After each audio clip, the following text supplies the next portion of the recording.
ഇന്ന് തന്നെ ഡൗൺലോഡ് ചെയ്യൂ. കാണൂ നിങ്ങളുടെ ഫേവറേറ്റ് ഷോസ്. കൃഷ്ണ ഒരു വേലക്കാരിയുടെ മകളാണ്. സാമ്പത്തികമായി അവർ നമ്മളെക്കാൾ ഒരുപാട് താഴെയാണ്.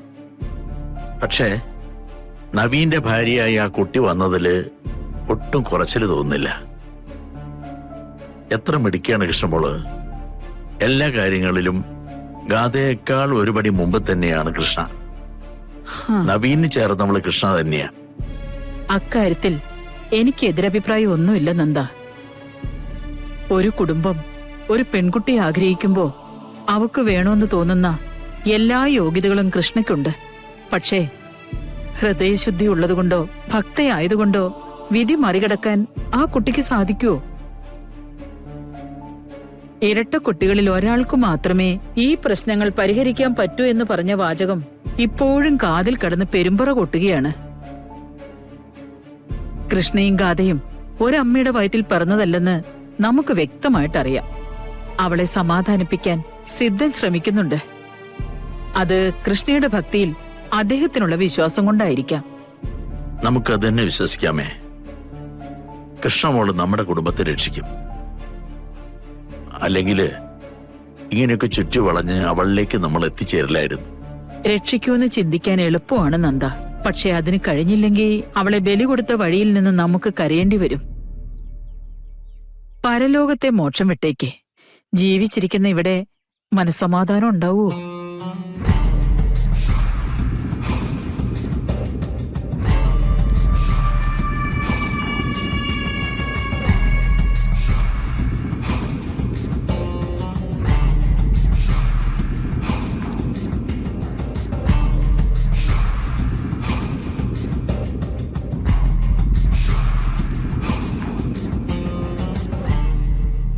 ഇതെന്തു പറ്റി?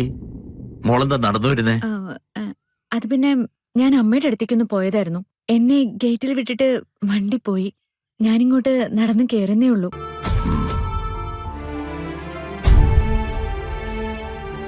ഇതെന്തു പറ്റി മുത്തശ്ശിക്ക്? എന്തെങ്കിലും ക്ഷീണമുണ്ടോ? മുഖം വല്ലാതിരിക്കുന്നു. ഒന്നുമില്ല കുട്ടി. ഒന്നുമില്ലെന്നൊന്നും പറയണ്ട. എന്തോ ഒരു വിഷമം മുത്തശ്ശി അലട്ടുന്നുണ്ട്, അത് ഉറപ്പാ. മുത്തശ്ശിക്ക് എല്ലാ കാര്യത്തിലും ടെൻഷനാ മോളെ. പുറമേക്ക് നല്ല ധൈര്യമൊക്കെ കാണിക്കും. പക്ഷെ വീട്ടിനകത്തുള്ള ഓരോരുത്തരുടെ കാര്യത്തിലും മുത്തശ്ശിക്ക് ടെൻഷനാ. എന്റെ അമ്മയെ പോലെ തന്നെ. ഒരു കാര്യം ചെയ്താൽ മതി മുത്തശ്ശി. ഇനി മുതല് മനസ്സിൽ എന്തെങ്കിലും ഒരു വിഷമമൊക്കെ തോന്നിക്കഴിഞ്ഞാലേ എന്നോട് പറഞ്ഞാ മതി. ഞാനത് മനസ്സിൽ കൊണ്ടുനടക്കാനൊന്നും പോണില്ല. ഞാൻ നേരെ പൂജാമുറിയിൽ കയറി അത് ദൈവത്തിന് കൈമാറും.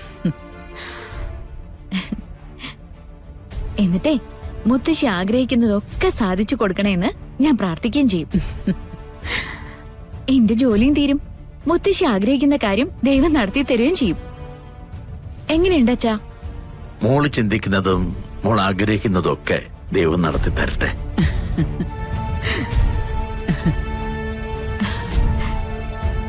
ഞാൻ അകത്തേക്ക് പോട്ടെ മുത്തശ്ശി.